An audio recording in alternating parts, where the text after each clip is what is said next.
Welcome to Not So Serious Magic. My name is Landon. This is my co-host, Adam. Adam, talk to me. How are you today? Doing pretty well. I finally got to play some Paper Magic again. I've been playing a lot of Arena, so I haven't played an Arena in like a week, but got in some Commander this weekend. That sounds was fun. really good. How about you? I'm good. I'm good. I have this very tall imported Monster in my hand right now. Exciting. We're not sponsored by Monster, although we wouldn't mind that. Oh yeah, hey Monster. Could give us a quick sponsor, but no, this is delicious. So I'm good. I'm waking up. It's nice. It's a good morning. Yeah, it's good. So are you ready to delve deep into the world of the most recent standard? Feel awkward about your shirt choices and decide that Magic is worth whatever you want it to be? Now, before we get into all these things, if you guys could be serious for a moment and follow us on Twitter, Facebook, Patreon, or iTunes at NotSoSRSMagic. We are streaming more and would love to get a larger crowd. That'd if you be could fun. Share us and like us and rate us and all that fun stuff. Yeah, to we should do a draft soon. That'd be kind of fun on Arena. A draft? Yeah, or like a a event. stream. Yeah. Yeah, that'd be kind of fun. Yeah, he's like, wow, what cameras? So we're gonna jump right in. Today we have a lot of like weird, fun little updates talking about. We're just gonna do a heavy discussion episode.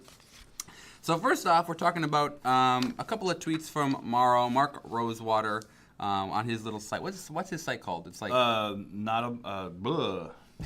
Yeah, good it's not question. Buh, I promise. Not a bot. No, that's George R. R. Martin. What is his? Either way, yeah, it's on his little. He has like it's like a Tumblr, but from Mark Rosewater, basically. Yeah. So a couple of weeks ago, at the last time we recorded, they had just put out saying at the end of February they were going to be announcing a new modern product, and they didn't say anything else. So speculation is running rampant. My modern bat senses are tingling. Yeah, right our now. words are good right spider. now. We are so good. Very with good words. word. Very Yeah, good. Yes. yeah. We've had a couple more tweets, or more not tweets, the Tumblr things. Yeah, it's like Mark Rosewater tweets. Yeah, it's people write into him and he answered them on his Tumblr because he's basically the face of Magic because he is amazing. Yeah, he's pretty dope. So we had one of them was this year's innovation set will impact which format? Thanks. And That was the question. Oh, that was Somebody asked him. yes. Yeah. That was the question.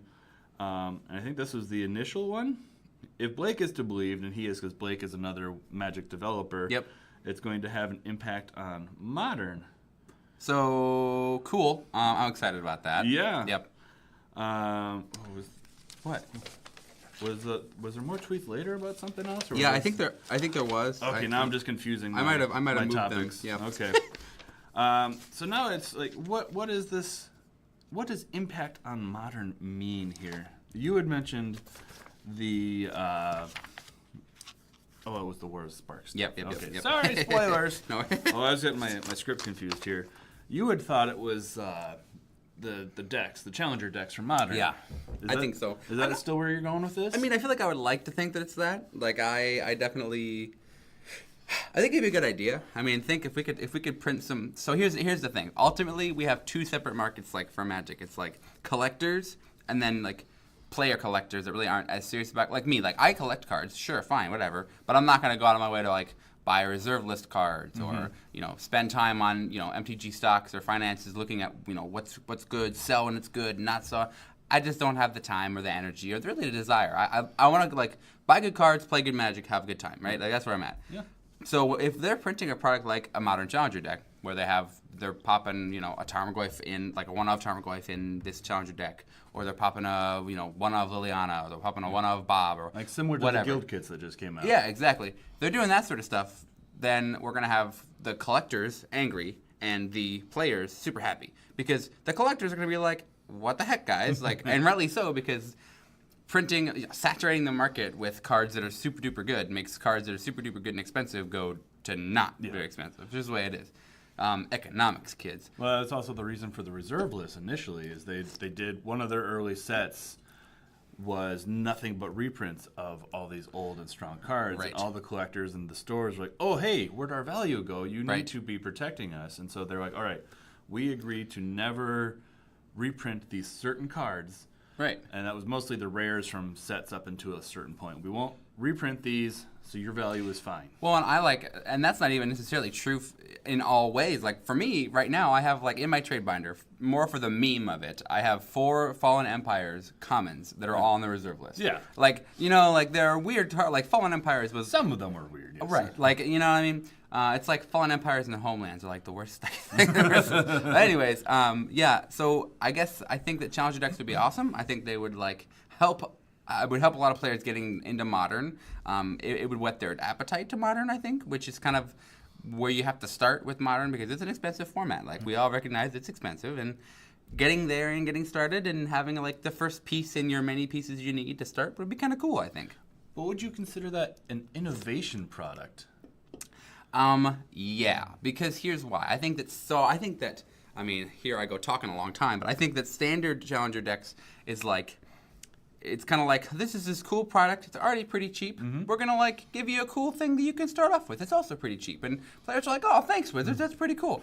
This would be like, hey, this is a really expensive card, but we're going to put it in this really cool cheap set or this cheap product in here. You can have this. And people will be like, oh, my gosh, this really expensive thing in this cheap product? What?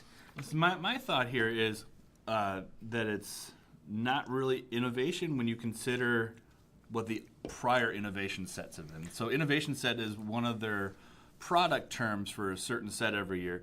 And in previous years, that product has been Conspiracy. Right. And Battle Bond was another one. Right. And both of those sets, they had new mechanics, brand new cards, new styles of play. And like even Conspiracy introduced a new card type in those Conspiracies. Right. Yep. Which I have a ton of and can't ever use for anything. Yeah, right. And the Monarchy was also a big thing that's even played in Legacy. And yeah. Monarchy aside here is they tried to put that into a different set.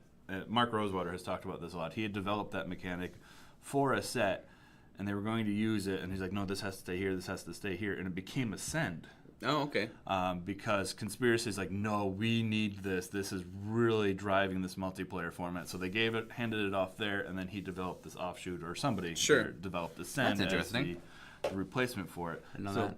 See how it's a different mechanic, and these Challenger decks wouldn't do that, and they would be nothing but reprints. So do you think it's just going to be another set? Like, we're just going to have a set that has a bunch of Modern reprints, and we're just going to be, you know what I mean? Like, what?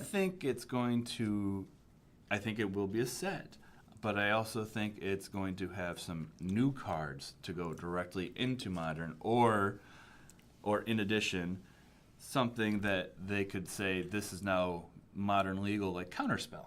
They don't want that to go through Standard. That would be pretty awful. Fair enough. So you're saying like a set that kind of bypasses the Standard legality and just hits Standard and Modern. Yeah. That seems interesting. I like that idea. I think that would be... So for me, like when they say that, we have an impact on Modern, I refuse to believe that it's a set that's just a bunch of Modern reprints. And even if it was a set that was like brand new, skirted around the Modern legality issue, but it was just reprints, that would still not be a Modern impact set for me. Like, it just wouldn't be. There's reprinting cards happens all the heckin' time. Like, we don't care.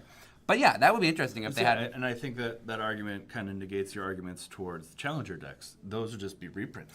Well, but the thing is, Challenger decks would be not only... They wouldn't be a set. They would be a standalone product, and that product would be cheaper than would be buying... And it would kind of be like your quick gateway. It would be a 60-card deck, your gateway into Modern. Like, just like Challenger decks, if you went to FNM and you bought a Challenger deck, you could then sit down, play FNM, and have a relatively okay chance of winning a game. Now, granted, with a Modern Challenger deck, you probably wouldn't have as great of a chance. No. But it would still be something you could have a... Because right now, Wizards has very little products that... I mean, when I say products, I mean like one-of products, so like decks or things like that. They don't have much for Modern. They just don't. No, you know what I mean. So I think that's kind of a place. They shoot for 1 or 2 cards to have some sort of Modern play, like Fatal Push. Right.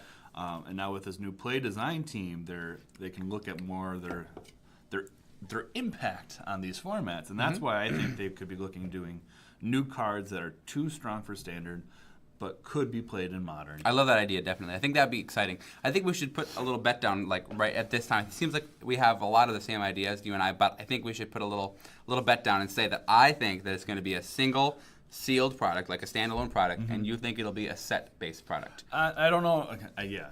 I don't know if it'd be a set or it would just be some sort of product. I think it's going to be more than reprints. Okay. Whereas a Challenger deck would be only reprints, but it would be a coherent deck. I think it's going to be more set-like. Yeah. Where you're going to have new cards, potentially new mechanics, old cards skipping standard, like, for example, like Counterspell. Yeah, that sounds really fun and exciting. I think that's a whole nother discussion we could spin off of, which is specifically what is the impact of Counterspell in Modern. That would be really interesting. I think we would see a huge break in Jeskai control decks.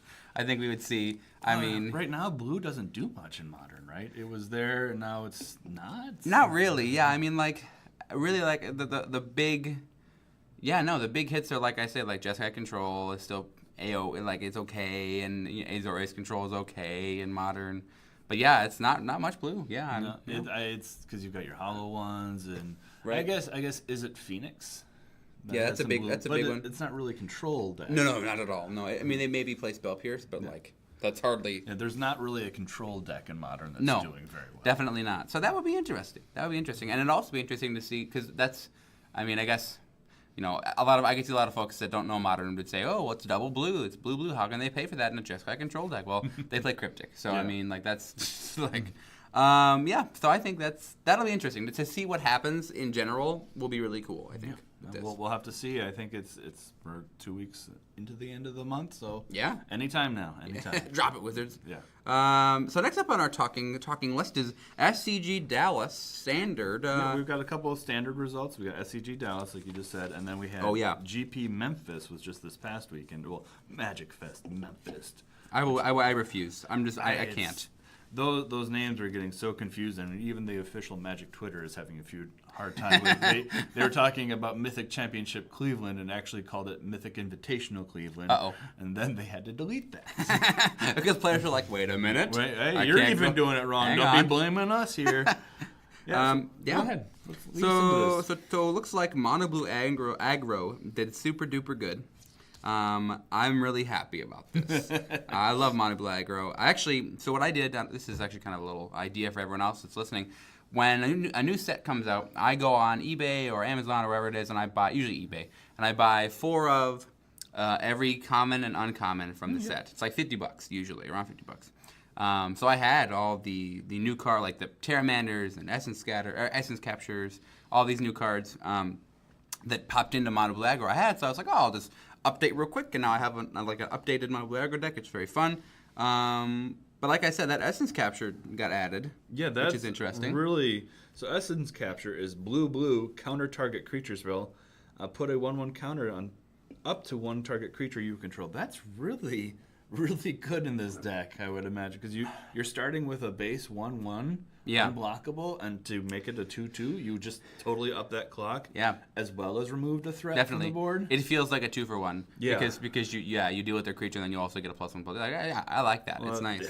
Yeah, that's definitely. I mean, I do. It's kind of sad that it's creature spell only, but I mean, it is a lot of relevancy in a meta now where we have Rule Aggro being huge. We have, I mean, Essence, whatever. There's a lot of creatures now. A freaking Rhythm of the Wilds is just like. That's an interesting. And then just taking care of, you're throwing off maybe a mirror match or another white aggro or Azorius aggro. The other good ad in this is Terramander, which we had talked about last episode. I thought that was going to go into Drake's. But it kind of did. Has it gone into Drake's? I think it did. Yeah. Because I was just looking at these results. I think it is in Drake's. It's kind of under the radar, like right now. Well, it's actually not right now. It was when it got spoiled. Everyone was like, "Oh, this looks like an okay, kind of cute card. Oh, maybe." Now it's seeing a lot of play. I mean, it's obviously not hard to cast. What is it, 5 or 6, 7 instant sorceries? I think it's 7. 7 plus 1 blue. Because it's blue 7. It reduces cost for each instant and sorcery in your graveyard. It's not hard to cast. 7. Either of these decks. I did not expect it to be in mono blue, and I don't remember if you thought it might. I did not. Did not. Okay. No, definitely did not. I'm sorry for giving you too much credit. As usual. No. It definitely is pretty good. I mean, it's cool. I like it. It's another. Mono blue is looking for these 1-drop 1s, and then that adapt for 7 and blue is super easy. It gives you a chance to make fun of your opponent when they call it Pateramander. You know what I mean? That's the biggest thing for me. Yeah. What else are we looking at here? We have some Esper control. Talk to me about that. Wow. Talk to me about Esper Control. This is my new angry deck. Like, this is the deck where I'm like, actually, did you see in the Monticello group, or Monticello like Magic group the page? Monticello Aerial MTG Facebook group. I better get it right. Yeah. One of our friends posted. He was like, "Is there a deck that just always beats Esper Control?" Because I wanted to be like, "Well, the answer is no, because no deck beats this, a deck every time." But yeah, I feel your pain, Zach. Like, yep, ouch. It's when he posted that, it was funny because I was looking at the Magic Fest Memphis results and it didn't show up. Yeah, but it did show up in SCG Dallas. But that is the issue of why it's a good deck, is it's hard to answer. Yep. Even as a so the rock paper scissors of Magic is control beats mid range beats aggro, and aggro beats control. Yep. But even as a general rule, there are exceptions, right. And Esper Control is kind of on that axis where it can take care of control, right? Especially after sideboard, but it's still. Aggro just wants to out-aggro. Yep. Like, you want to be winning on turn 4 before control can be throwing everything Oh, definitely. down. If you have not won with an aggro deck by turn 4 or 5 when you're playing control. Right. Yeah. Even with a mid-range deck against control. Like, yeah, you're pretty much like in trouble, guy. Yeah. That's rough. And that's where this Esper Control is really nice. It has this Cry of the Carnarium with a black 1, so turn 3 killing all that. Yeah, I like that a lot. All creatures get -2/-2 until end of turn, and that against a white weenie or a red aggro, mono red itself. Or I mean, just what screams to me here is Phoenix. Yeah, they get this. Well, keep reading. That'll be the next thing. So that first clause, right? That kills. takes care of your white aggro and Danto Vanguard. Your mono. Yeah, your Danto Vanguard that can get indestructible. Yep. And your red aggro. The next clause is when you get into Golgari carrying and Phoenix carrying. Right. Exile all those creatures that hit the graveyard this turn. Mm-hmm. Oh, okay. Now that is a lot of power in this 1/3 drop. And then it actually has the replacement effect of if a creature would die this turn, exile it instead. Yeah. So not only are all the cards you just put in the graveyard going to be exiled, or all the creature cards, now anytime you kill something this turn, it's going to be exiled. That's pretty good too, and that's relevancy. I mean, that's nice. That is really interesting, and this is really powerful against the Danto Vanguard. I play Boros aggro on Arena a lot. Yep. And you'll never, even in like I'm in gold tier 2 or something, and so it's people that have won a fair amount to get there. Right. They still mess up trying to kill a Danto Vanguard. It's like, yeah. All right, you were shocking this thing. I'll make him indestructible. Everything resolves. Okay, now you're trying to shock him again, but he's still indestructible. Him having -4 toughness still doesn't kill him. Yep. Yeah, no, definitely. Another fun thing from this SCG Dallas event is a local Twin Cities grinder, Eric Hawkins, was the #1 seed going into the top 8 of this. Congrats, Eric Hawkins. He was playing Azorius aggro. Nice. I would also like to mention I've played against him a few times back in the day when I was a little more less of a filthy casual. I don't know if you guys hear this noise. It's Adam patting himself on the back. Oh, he kicked right my ass now. every time. I don't know that I've actually beat him. I've played other SCG grinders from the cities and then beat them, but not Eric. Eric is really good, and Eric is a really, really nice guy. That's nice. He works at Lodestone. I don't know if he's a part owner there. Oh. I don't know or not. I don't know who owns it. I know Ryan Overturf does, but Eric is a very nice guy, and I know he's there. Cool. This is Azorius deck. I want to discuss this just a little bit. Let's talk about it. So in its main board, Azorius is blue-white. Right. Azorius aggro is white with, in the main board, just one single lonesome drop of blue. And that is one copy of Deputy of Detention, which is exile, non-land, permanent, and all the cards with the same name until this leaves play. That is the only card with any hint of blue in the main board. Yep. Which doesn't seem, when you're running 8 lands that are blue or have blue on their name. Yep.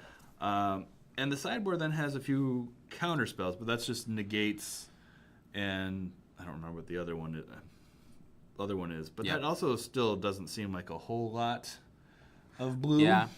I play this in Arena. I actually have the deck built, and I think so. Are you asking why it's good?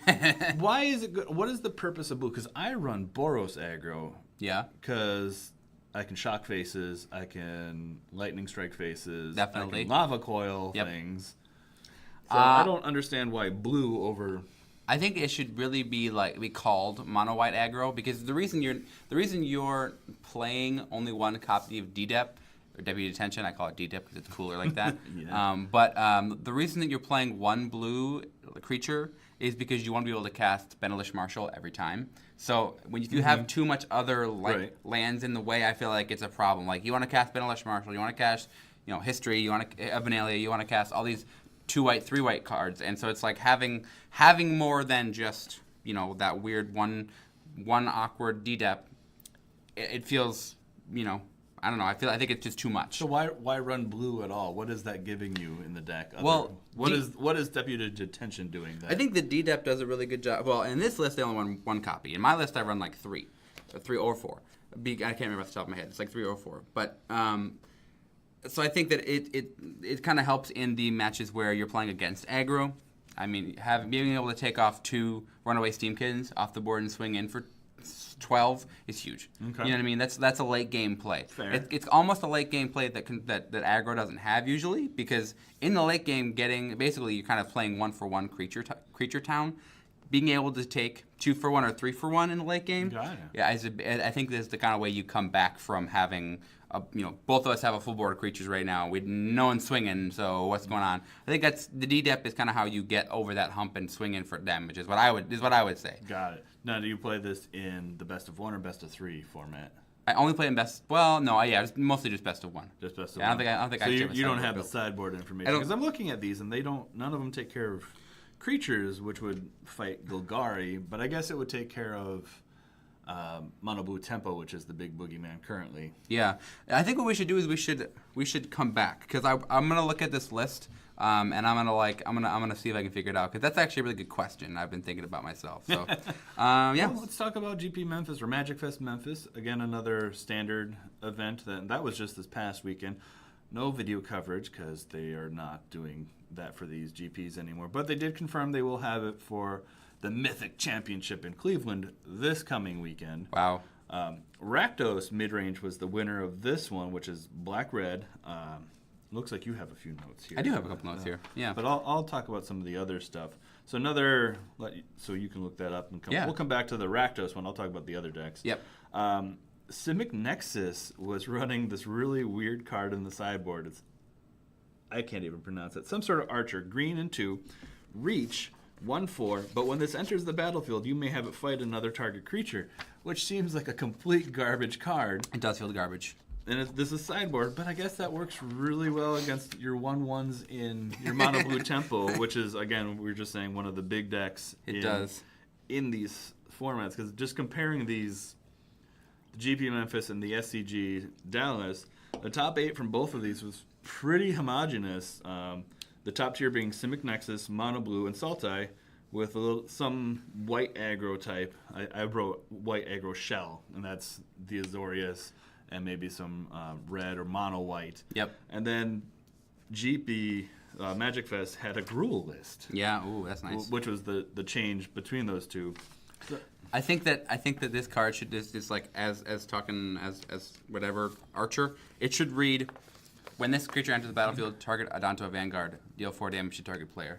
Because here's what's gonna happen: you're gonna play this, and then you're gonna target the Adanto Vanguard, and they're gonna be like, well, am I gonna pay 4 from this? Yeah. Blah. You know what I mean? I guess I hadn't even thought about Adanto Vanguard. That's a really good. I mean, you don't really want to pay 4 on an effect. You could, but it just doesn't feel good. Well, and then the 4 toughness holds up really well against the 3/1. Block's great. Yeah. Block's great. Until they drop their Loxodon Elephant and convoke it and get it a +1 counter. Now it takes here. Loxo Papa. Yeah, You like this Rakdos list, huh? Yes. Now I put my phone away. I'm gonna talk about this Rakdos list too, really quick.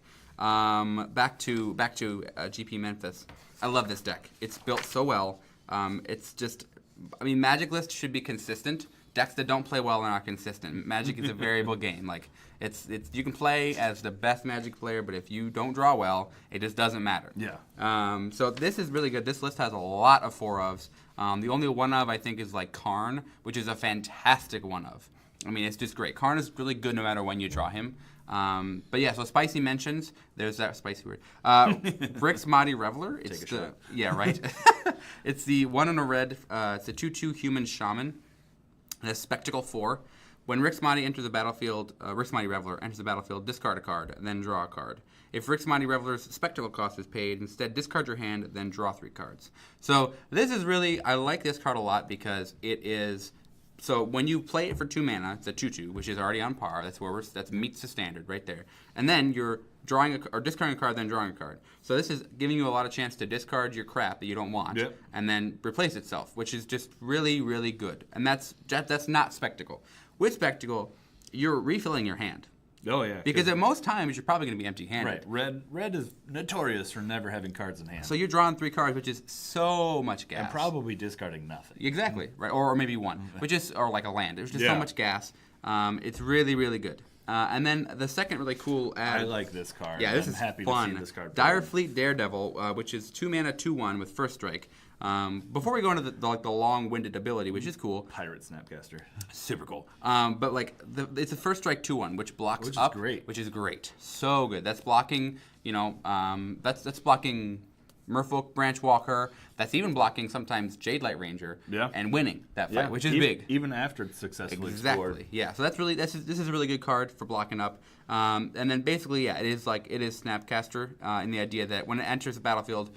Long story short, you choose a card, instant sorcery, and exile it from your opponent's graveyard, and then you can cast it until end of turn. It's really fun. Good. Yeah, it's really fun. So this is casting Discovery Dispersal or one of the halves. This is casting, whatever it might be from the graveyard that's fun and cool. Vraska's Contempt. Like anything you want here. This is great. It's a really fun card, and it can be any color because it tells you on the card you can spend any color of mana to cast that. Which card. is super good. So if you're just running black-red, you can cast these blue spells. You could awesome. Yeah, whatever you want. No, this is really fun. I like it a lot. And then my last fun spicy mention from this deck is Carnival Carnage. So it's a split card. So Carnival, the 1/2, is hybrid mana, either red or black. And it's an instant, and it says Carnival deals 1 damage to target creature or planeswalker, and 1 damage to that permanent's controller. So just analyzing 1/2 at a time. Carnival, this does well at mono blue. This is killing that one toughness creature. Yep. Before they get Curious Obsession on Exactly. Yep. And then Carnival is also activating that Spectacle for whatever it might be. And in this deck, they only play the Rixmati Reveler with Spectacle, but they play 4 of them, so it's all right. It matters. And then the Carnage half of the card, which is 2, a red and a black, it deals 3 damage to target opponent. That player discards 2 cards. It's not great. That side's not as great, but it's okay. Late game, it gives red-black something to do. And discarding 2 cards is a big deal, and 3 damage is also where it gets you in the clutch. It's a lightning bolt that gets you there in the end. So I like it. It's good. It's fun. Solid deck. Very solid deck. It is very solid. I'm happy to see something a little different. It is solid. It was good to see that there was a variety of results, even though there was 2 mono blue and 2 cell types. Standard is a very, very nice meta right now. Yeah. It's very, very nice.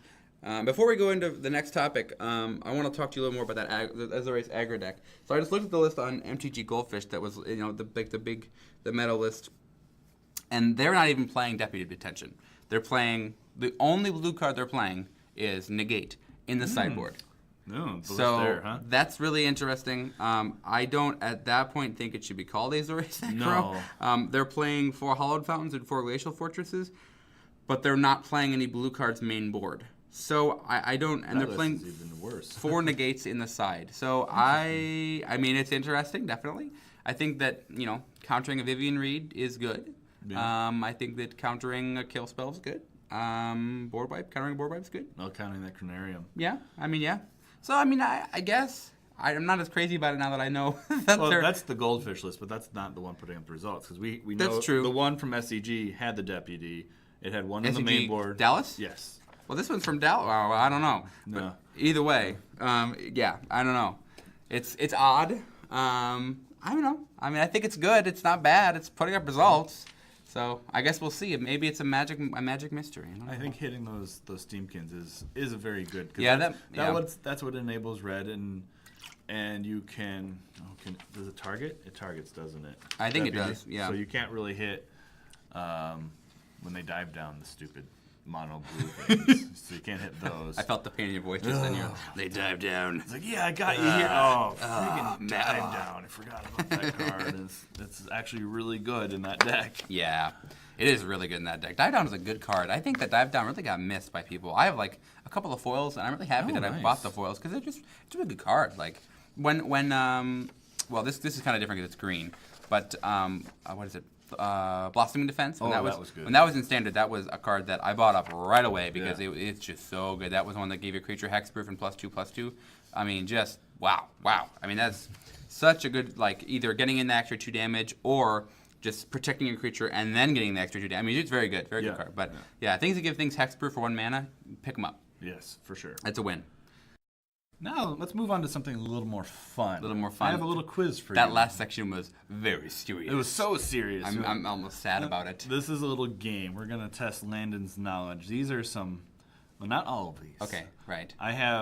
Magic has a history of giving weird names to their decks. Yep. And Breakfast is one of the things where they like to go with those names. Yeah. And since we're recording in the morning and I love breakfast, I thought I would have a history or a quiz of whether these are real deck names or just a breakfast food. Yeah, this is just like in Parks and Recreation. Have you watched Parks and Recreation? I do not. With Ron Swanson, where he's like, I like 2 things: women and breakfast food. Like breakfast food is delicious. Yes. So talk to me, Adam. All right.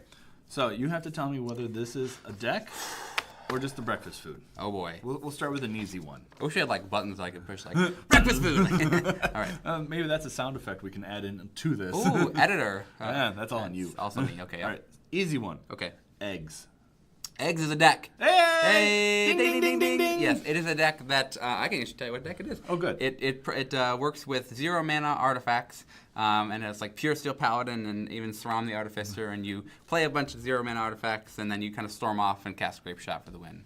Oh, that sounds like the more modern version, but the really old version. Do you know about that one? Right. I don't know about that one. That one was like in the vein of KCI, where it's just terrible and it takes forever.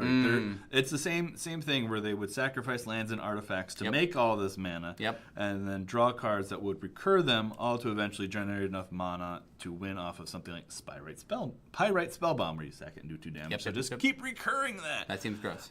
There was a very famous event where Brian Kibler, who was a Magic pro, kind of still is, but more into Hearthstone now.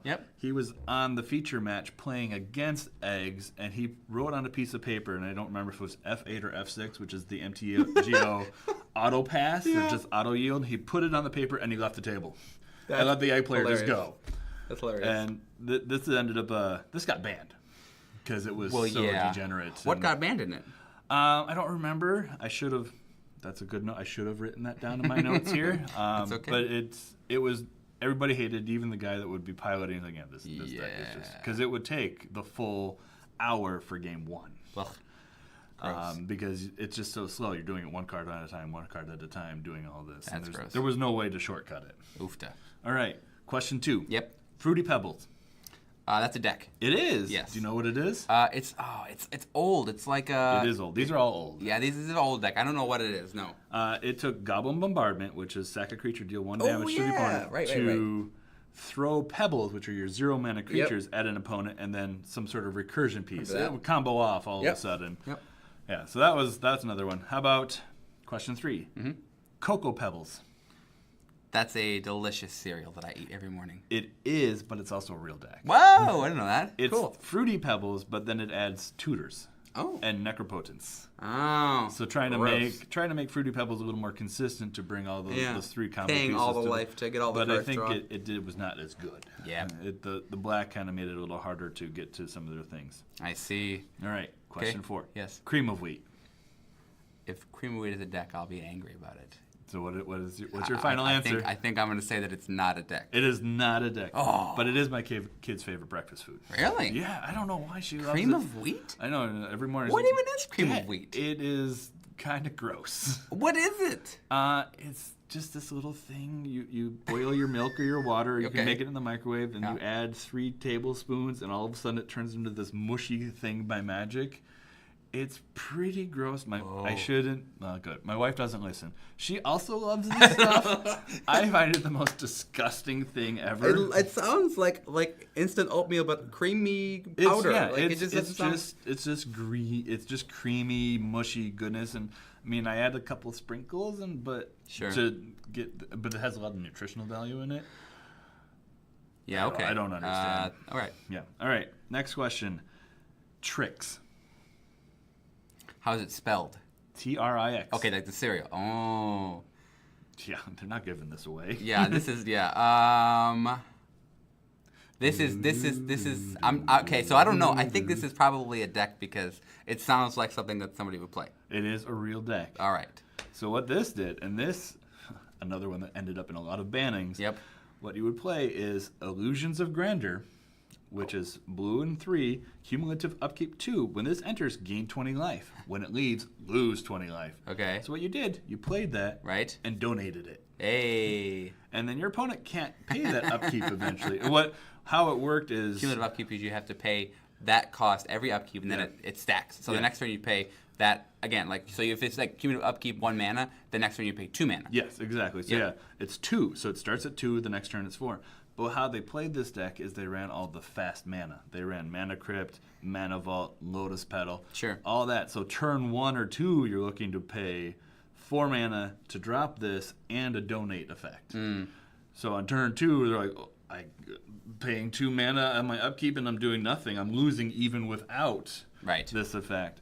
Again, resulted in a ton of bannings because the deck was disgusting. Well, it doesn't seem like it's very fun to play against or fun to watch. So yeah, that It sounds just, like I it's think it just ran rampant over standard hit for the a ban while. button, yeah. All right, next question. Egg McMuffin. Egg McMuffin. I did have one of these this morning. Oh, I have jealous. to confess. This is not a deck because McDonald's would sue everyone.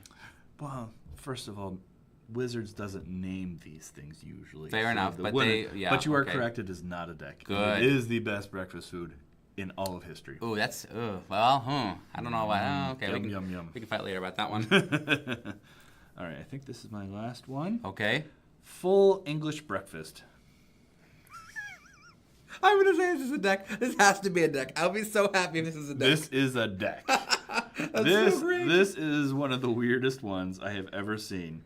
So what this deck was based on is Survival of the Fittest, which is an Great card. enchantment, Great green card. and 1, pay, and its effect is green. Choose and discard a creature card. Search your library for a creature card. Put it into your hand. Shuffle. Blah blah blah blah. Mm-hmm. Then it also has this creature, Volrath's Shapeshifter, blue 1. Yeah, that's such a bad card. It is. So let me tell you a story about that So I actually just did some studying, so I'm actually taking a big judge test soon, and I actually had to do a lot of studying about the interaction of continuous effects. There's 7 different layers of all these different layers. continuous effects, right? It's crazy. And then the 7th layer is broken down into 5 more layers. Ooh. This says how color changing effects and copy effects and text changing effects, all these effects are different. And in my studying, a magic professor, as you will, said this card, Volrath's Shapeshifter, breaks all of the rules, and do not pay attention to it because it is like the exception to all of the rules. Oh, that's funny. Now, layers are why I will not ever study to be a judge, because I just look at that section, I'm like, nope, I'm out. Yeah, it's intuitive, but it's not. So Okay, so Volrath Shapeshifter, blue 1, creature 0/1.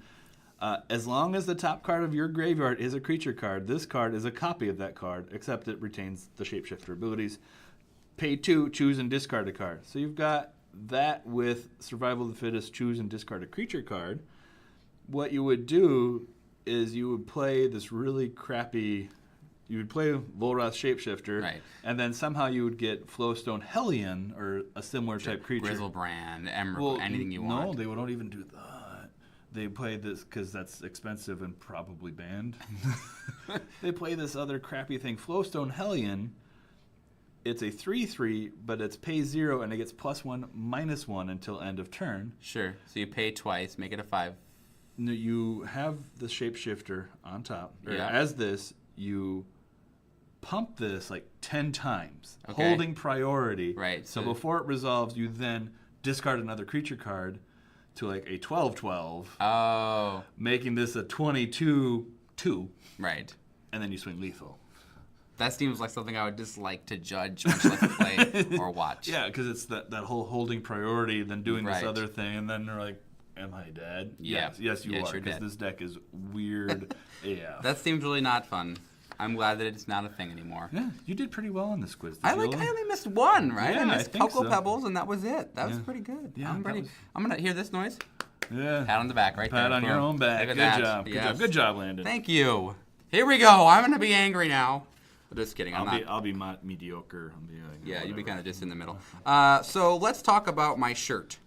Well, let's lead. This is just another series of weird things Wizards is doing. Yep. So my shirt is not the same as it was once it was. And he's meaning as a judge. No, I mean all my shirts, Adam. I've gotten smaller. No. WoTC, Wizards of the Coast, has stopped producing shirts for Magic Fest judges. Once the backstock has been distributed to judges, no new shirts of this design will be available. What? Yeah. So Hey. Wizards has said, we are no longer going to give you clothes to wear. Come to Magic Fest naked. Yeah. This is the expectation? And have they reappointed those old judge positions we talked about? Negative. No. Okay, so they're keeping up their support of judges. Thanks, Wizards. Channel Fireball will be assuming the responsibility for producing shirts for their judge staff. This is verbatim from Wizards. Yeah, this was an announcement. So this is announced by Wizards, I think, a couple days ago. So yeah, so if you're not familiar, Channel Fireball is the people who it's the store, quote unquote store, that puts on all of the Magic Fests. Let's be technical and pedantic here for just a second. This is Channel Fireball Events, which is separate from the store Channel Fireball. Fair enough. They are in no way connected. Not at all. But so, anyways, yeah. So this Channel Fireball Events is it puts on Magic Fests, or as they were previously known as by a better name, Grand Prix. Yes. Now Channel Fireball Events has the monopoly on this, so they can really do whatever they want, which is why all the prices of all these things are going up. Yep. Side note. So a couple of things I kind of snipped out of this article, this announcement from Wizards. Shirts will include the Magic logo, so they'll still have the same, Magic Judge probably. Shirts will not include the Channel Fireball Events logo, so that will not be a thing, which I like, I appreciate. I think that's good. Thank you, Channel Fireball. Judges will need to purchase these shirts for their own use. Did you have to purchase them before? Here's how judge shirts work. If you want to become a judge, here's one of the problems with becoming a judge. So when I became a judge, I asked my tester, my proctor. I was like, hey, what do I get judge shirts? And he was like, well, you kind of get judge shirts the same place you get ice skates. They kind of just get passed down, and then you're like, oh, I have ice skates now. Thanks. So I never really got a judge shirt for like a good maybe 5-6 months, and then I finally judged an event that somebody was like, "Oh, I have an extra one I'll bring for you," and I was like, "Thanks." But you don't get given; you just kind of they just kind of happen upon you, which is kind of a problem. But this might fix that problem, so I guess that's a good thing. No, that's an interesting take. I did not know that. Yeah, but purchasing judge shirts, I think it's good and bad in the sense that this way people will be more. They can have as many shirts as they want. They can buy 4 or 5 shirts. That'd be great. That's nice. So then next up, judges will not be required to wear these shirts. Okay. We'll talk about that in a second. Wizards is continuing to manage Pro Tour staff shirts. Sure. This is a quote. We have been told that the goal is at most $10 to $15 US, but we are waiting for a final number. So, okay. Again, I'm just going to keep saying okay, because that's how I feel about this. Good strong emotion. There. Another joke, or another. Sorry, not joke. Quote. Sorry, I misspoke. Feedback that the Judge Black, in quotation marks, blends in with the crowd and decreases the visibility. So we're all you nerds wearing black all the time. Yeah, so we're gonna get hot pink judge shirts. Sweet. We're gonna have judge across like a diagonal, like a sash across, and that is actually gonna be bright orange. And then we're gonna wear hats that have those propellers. So we're gonna flick them. Yeah. So that's how it's gonna be. That's now. How you're gonna get to the judge calls. You're gonna flick it. And fly Yeah, there. exactly. Channel Fireball Events confirmed that beginning with GP Cleveland, which is February. It's next week. GP Cleveland is lanyards will be used. So either that's this week because is it this week? The Magic Fest is also having a Pro Tour at the same time. Oh, okay, got it. That seems like a great idea. So GP Cleveland from now on until further notice. Lanyards. So, I like this little note. So the Judge Black blends in. Either wear a judge shirt or a black polo. Yeah. So here's the thing. So with this announcement, Wizards also released a like guidelines for judge outfits. So like because they're not going to have for a while now, we're not going to actually have any unless you already have a judge shirt. Thankfully, I have one judge shirt. Unless you have one already now, they're just going to be issued lanyards. So the people are like, what do we wear? So they issued some guidelines. Among weird things like don't wear anything but a neutral colored scarf, don't wear a lot of pins. They said, hey, we recommend you wear a black polo or black shirt. So I don't know, Adam. That's confusing. There's just so many things. Yeah, I think the response is correct to all of these things. It's just like what's going on? I don't know how to feel about a lot of these because the next thing that they did is they announced no more MSRP, manufacturer suggested retail price, for their products. Yeah, what? I don't. Their claim was this is going to be streamlining global markets because not all their international things can do MSRPs, but it's. If you think about this, when they've released master sets, their MSRP has crept up. Like the last one was 14. Mm-hmm. But then if you think back to the original master set, it was 7, but stores were still charging like 15, 20. Yeah. So now stores can up their price, and Blizzards doesn't get the blame on any of these things. Commander prices were also creeping up. Who knows what their new products are going to be coming. I just think it's the big thing where there's probably going to be the booster packs have been pretty static in their price forever. $3-4, yeah. And they probably want to raise those, and now they can blame the stores for increasing. That's exactly what I mean. It's just such a frustrating thing. I mean, they can play the game of this is not going to affect local game stores, but it's going to. It's going to affect because when you have something, it's basic economics. If Adam is charging me $5 for an apple, I have to sell that apple for like a good $8-9 to even make a profit. And at that point, it looks like, well, Landon, why are you selling your apples for $9? We all know your apples are getting for a cheaper price. You just go out the tree and you pick an apple right off the tree. Why $9?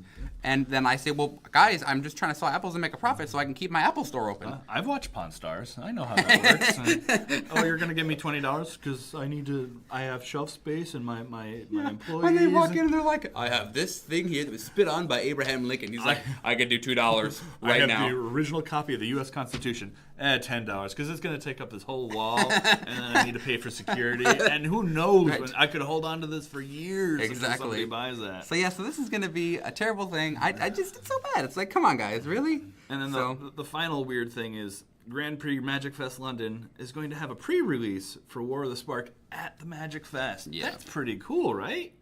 Oh, but support for local game stores again? No, you're not going to do that. Negative. You're going to draw all those people away from the LGSs to Channel Fireball events. But there was quick blowback on this, and their little compromise, which isn't much of one, is they're going to let the European LGSs do a pre-release a day early, even so they can do stuff Friday. Yep. Even though the actual Magic Fest also starts on Friday. Yeah, this is an interesting. It's just really interesting. I think that Wizards is just having a very odd response to a lot of their fears and concerns. So here's my thing. I looked it up last night because I was bored. Last year, or actually, 2018, Hasbro made $4.6 billion. That's a little bit of money. So they're not, and actually Magic the Gathering they're one of their franchise products, and it's one of their big products they do really well on. They do really good. They do a lot. I mean, there's no exact numbers on specifically Magic the Gathering, but they do really well on it. I mean, Q4 they made a lot. I think they went 1.3 billion this last quarter. Yeah, they just had this conference call like last week, 2 weeks ago. Yeah. Yeah, so they do well, and they're paper magic is not going to die. It's definitely not a thing. I think people that saying that it's going to die it's a crazy, scary, end of the world call that's not real. However, I do agree that the coverage and the support and the zeal that Wizards once had for paper magic is definitely dying out because it's all Hearthstone and paper and Arena and it's. And it makes sense. It's fun, but there's nothing that replaces paper magic. No.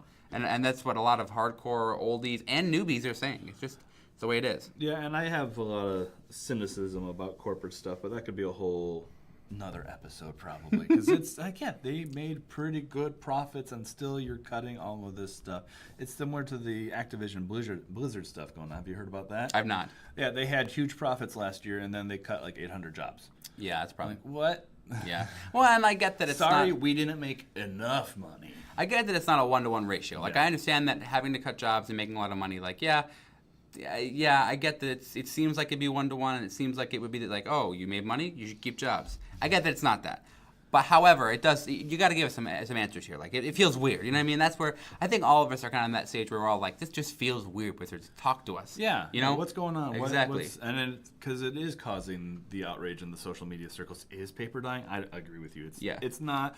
But it does feel like you don't care about your stores anymore, which are the driving of the paper. Oh, yeah. And that's where I meet people, and that's where I learn to love these things. And I think really what it would take for me is if Wizards came out, even if Mark Rosewater or if somebody that was a big from Wizards came out and just said, hey guys, listen, we are moving away from paper products. It's just the way that the world is moving, and it's the honest truth. However, even though we are decreasing support in some places, Paper Magic is not dying. We're working on so many Paper Magic sets, and we're doing the best we can to keep these things running. That would be great. Yeah. Then we'd at least know, hey, look, Wizards has just said Paper Magic is not dying. There will be the people that are angry still, but then again, people are always going to be angry. We can just move on, you know?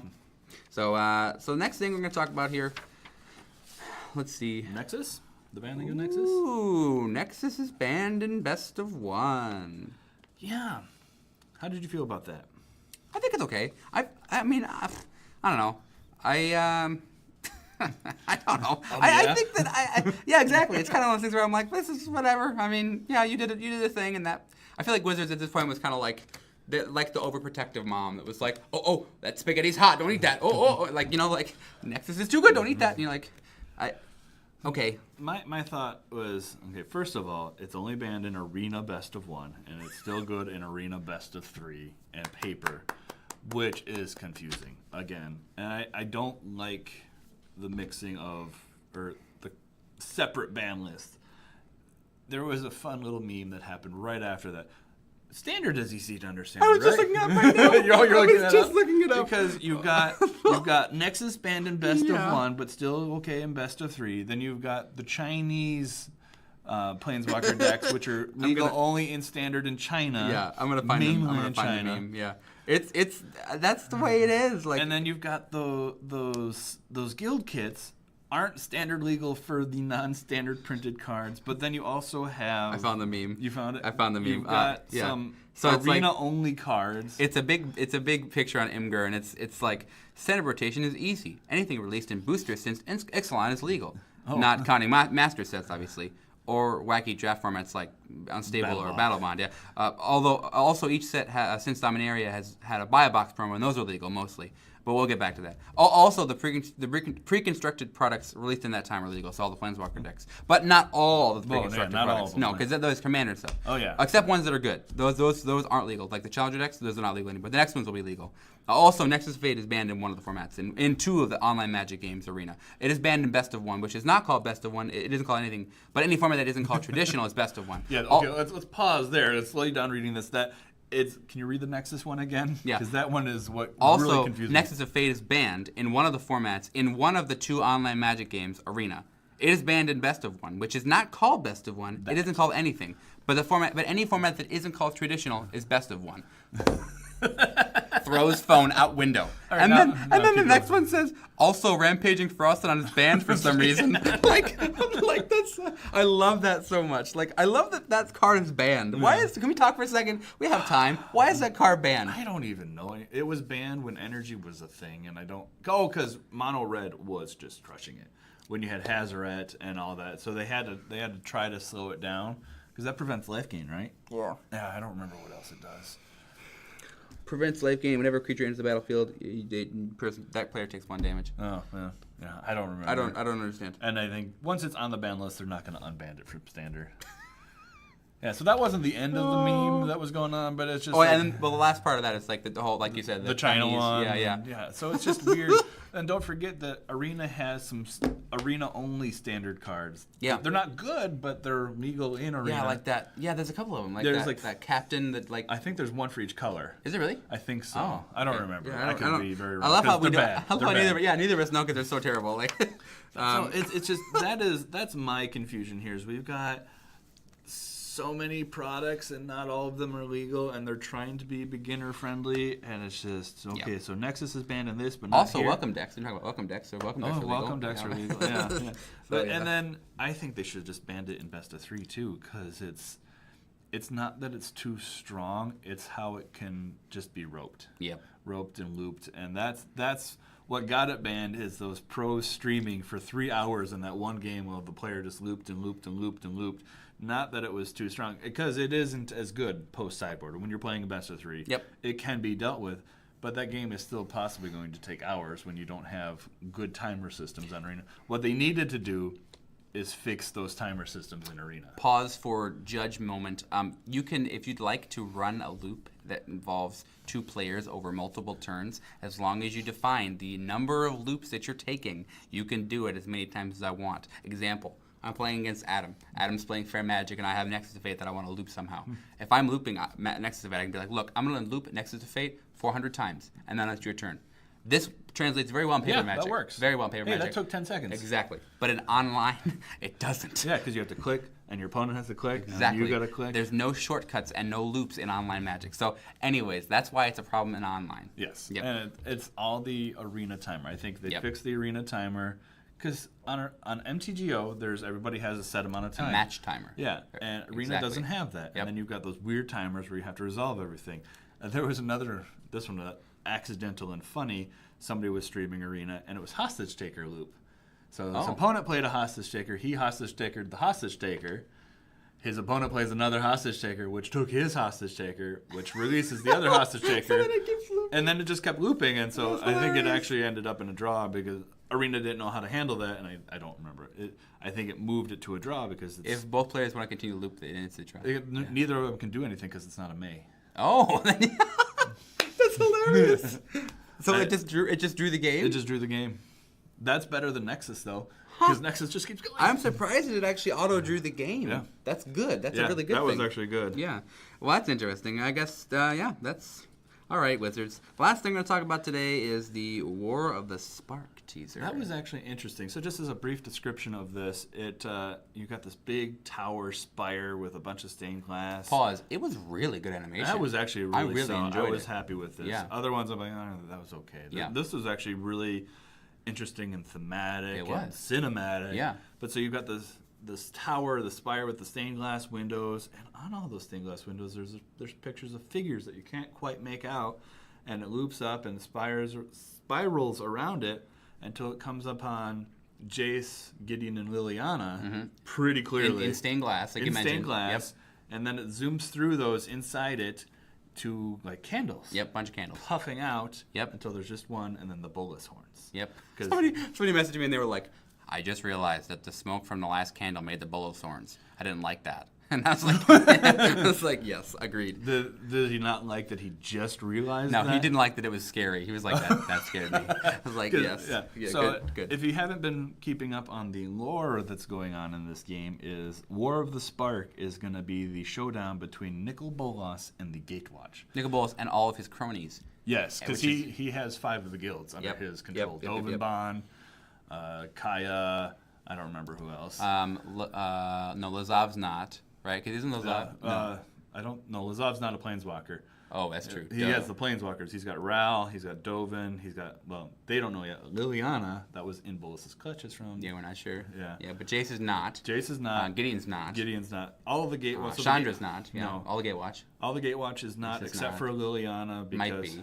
She is. Oh, she is. So, all right, side note, story-wise, Liliana had... Tezzeret, too. Don't forget Tezzeret. Tezzeret, yeah. Yep. So, Liliana had a contract with 4 demons to make her immortal again. Yep, and that's how she original Planeswalkers were immortal. Yep. Then stuff happened. Venser died. Planeswalkers no longer immortal, which then triggered Bolas being pissed off and wanting to figure out how to be immortal and all-powerful again. Angry, yep. Liliana also pissed off.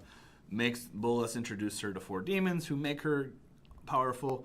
She uses the Gatewatch, which is also called the Justice League, to kill those demons. I just died. Which is Amonkhet and all that stuff.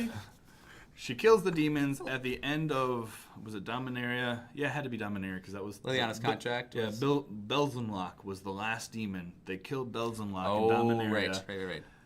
Bolas shows up after that and is like, oh, hey, your contract ended. Oh, it didn't end. If they all died, your contract reverts to me. Bum, bum, bum. So he now owns Liliana, basically. Hey-o, got him. The rest of the Justice League does not know that. And now he has been manipulating the Ravnica guilds. He has 5 of them under his control. The Justice League. And they are going to have a big war. People are probably going to die. And it's War of the Spark, because I'm going to bet sparks are gone. Sparks gonna fly. Or he might just take all the sparks. Yep. Good old Mark Rosewater, had a question on his fun Tumblr. Would you ever do a set with like 30 planeswalkers in it? And he said, that would be crazy. Smiley. Exclamation point, smiley face. So Mark Rosewater is known for being sly and coy with his answers and giving a lot of information without giving information. Because you go back and look at these in response to old sets, and it's like, oh, he totally gave that away. Clever Mark Rosewater. I actually saw last night, my buddy sent me a picture, and it has all of the planeswalkers all set out. And the one that I want to mention, well, there are 2 that I want to mention. One is labeled Geometry Wizard. so I'm not tracking who that one is. And then there's another one that I think is interesting, and it's Davriel. If you're not tracking who Davriel is the pseudonym, or the fake name, as you will, for a planeswalker dude in the like a novel, like a novel. Oh, the Brandon Sanderson book. Yes, exactly. Who is an amazing author, by the way. I should read that. I should read that book, yeah. But yeah, so that's interesting that he's in there. He might be making an appearance as well in this set. But this, I mean, if this picture is correct, these are all the planeswalkers. Oh yeah, so that was, I guess that's the part I left off, is all of those stained glass images were the planeswalkers. Mm-hmm. You could clearly identify most of them, which then gave the clue that all of these images are the planeswalker art from their old planeswalkers. They just did an effect to make them look stained glass. Yeah. Which was the next question he answered on. Oh yeah, Mark, I loved the trailer of War of the Sparks. Would like to know if we can see all the stained glass with the planeswalkers. Mark responded, I assume we'll show them off at some point, and then parentheses, in a clear and easy way to see them. You don't put 36 pieces of art from a set in a trailer and not want people to appreciate them. Pause, hang on. Wait, let's take a look. You don't put 36 pieces of art from a set. Yeah. Yeah, these are in the set. There's another one, I guess we didn't post that here. He had said that this was an effect that they did. They took the art and they made an effect to make it look stained glass. So it is the other arts of their Planeswalker cards, just with a special effect on them. Yeah. So back to this. 36 Planeswalkers in the set. How are they going to do that, Landon? I think they're going to shift down all the Planeswalkers to uncommon. Oh, I'm just sure. kidding. No. Yeah. I don't know. Talk to me. What do you think? I have no idea what's going on. There's a couple options. These could be masterpieces. You know, I think that'd be pretty awesome. I mean, that'd be cool. Because that's what we complained about with the Mythic editions. Yeah, I would like that. This would be a special artwork. But Wizards would be like, they'd be like, all right, we're having really cool special stained glass artwork, and we're selling it in a roadside shop just right by the Wizards headquarters. Like, no, I think that they would actually do, if these were masterpieces, which I don't know that they are. I think they would actually do these like the invocations and stuff from the prior sets, not the Mythic Edition variation of masterpieces. I hope not. I hate that. I hate that they're like, hey, we're selling this in a cucumber stand. Only you can buy at Wizards. Like, you know, I hate that they were basically not telling us their truth on what they cutting were out doing. the LGS and cutting out the LGS, and it was aimed at collectors. None of those like.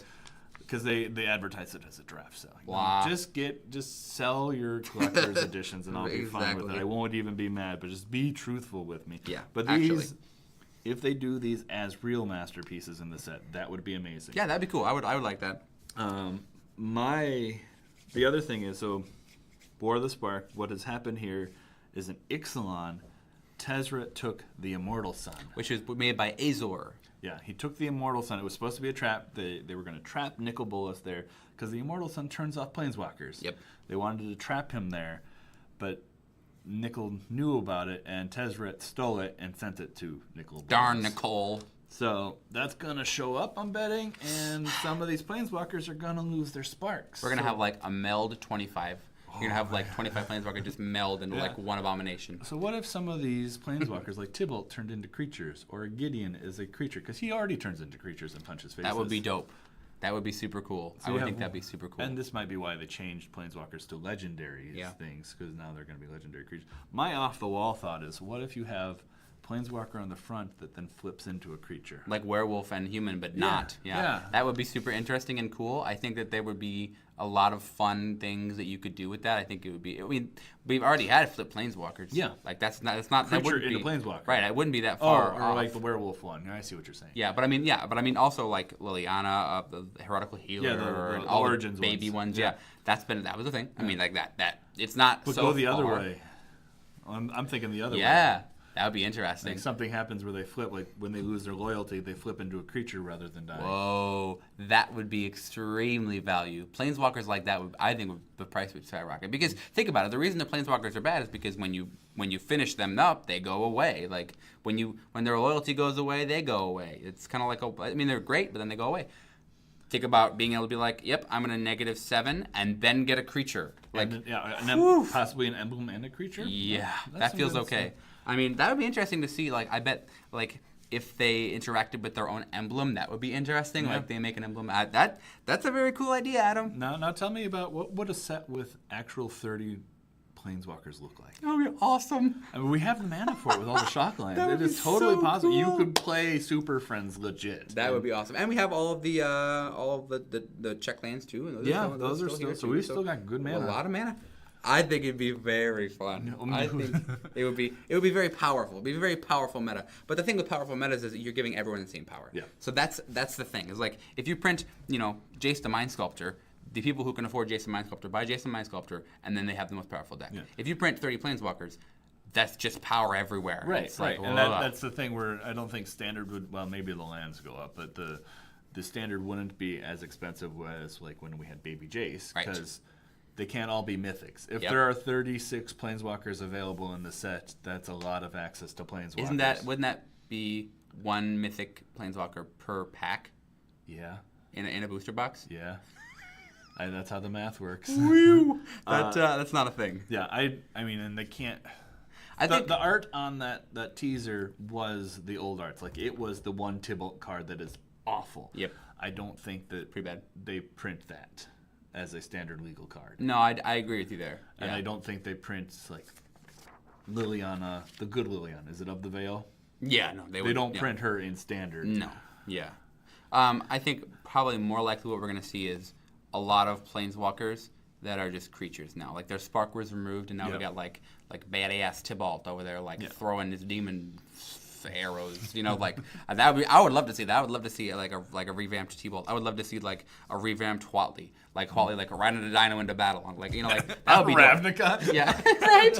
I guess we had Ravnica dinosaurs, right? Isn't there one? I don't know. Is Thrashing brought it on in this or no? No, that there's was- the's the one where he's pushing the cat. affectionate Indrik or whatever it is. Yeah, that was That's not hilarious. Ravnica. Yeah. But Huatli comes in on the T-Rex. That would be exciting. I would like that. So, I mean, I don't know. This is going to be fun. I think it's going to be fun. I'm excited to see what happens. I'm really excited to see what. We're not going to get more about this until PAX East, which is coming. When is up in that? A couple weeks, I believe. Okay. A few weeks. I really, really want to see more about this because I'm really interested about this. Yeah, definitely. And I don't think that those planeswalkers are going to be in the set, but we're going to have people that are or were planeswalkers at some point showing up. It's going to be cool. I'm Yeah. excited about it, so for sure. Yeah. So that concludes our super serious topics for today. It was a fun episode today. I really had fun. We got a lot of stuff covered. We did. We greatly appreciate you listening. We'll be back in about 2 weeks to attempt another not-so-serious magic discussion in magic-related topics. In the meantime, please send us questions at Facebook, Twitter, and at notsoseriousmagic@gmail.com. Adam, I forgot to mention, I actually received, I was happy and lucky enough and blessed enough to receive another nomination for Exemplar. Oh, nice. So I have received some very, very shiny food chain and Ristic study judge promos. So I wish people would try and like our page and share our page and whatever you have to do. What's the contest entry again? It was share our page, not Our I think- Facebook? yeah, share the group, but I think sharing episodes counts too. Yeah. And then you get an entry, and once we hit 75 likes, we would pull a name out of a hat, a magic hat, and send you a card. Yeah, I think we had Nin, but we may have to upgrade to I like a think we food got chain. Nim. Or Nobody something cares like about that. Nim, evidently. Yeah, I guess not. So I guess we'll upgrade to a food chain. I care about that Ristic study. Oh, that Ristic study is very nice. It's very nice. So, hey, like and share our pages and posts, especially our episodes, and we'll see. We got to do that giveaway soon. I think we should start a Twitter hashtag, too, for questions. I think we should. Like, hashtag serious questions. Let's do it. If you comment on Twitter, hashtag serious questions, or not so serious questions, right? I think serious questions, because we don't want to use up all their things. Yeah, that's true. Yeah. So if you add us and write a question to us with the hashtag serious question, because that'll also make it as a joke. That makes sense. Serious question. Yep. What's your favorite breakfast food? Perfect. That counts as an entry? Yeah. Perfect. So do that. So add us on Twitter and hashtag serious question. Ask us a question. We'll get you that entry into the giveaway here, and we're going to give this away. It's exciting. We're always looking for more content, like I said, so you can also email us at notsoseriousmagic@gmail.com. We will probably feature your question or your comment in the episode. We have plenty of time to talk about stuff. Be sure to subscribe also. That's, like I said, helpful. From Adam and I, thanks again. Thanks for listening.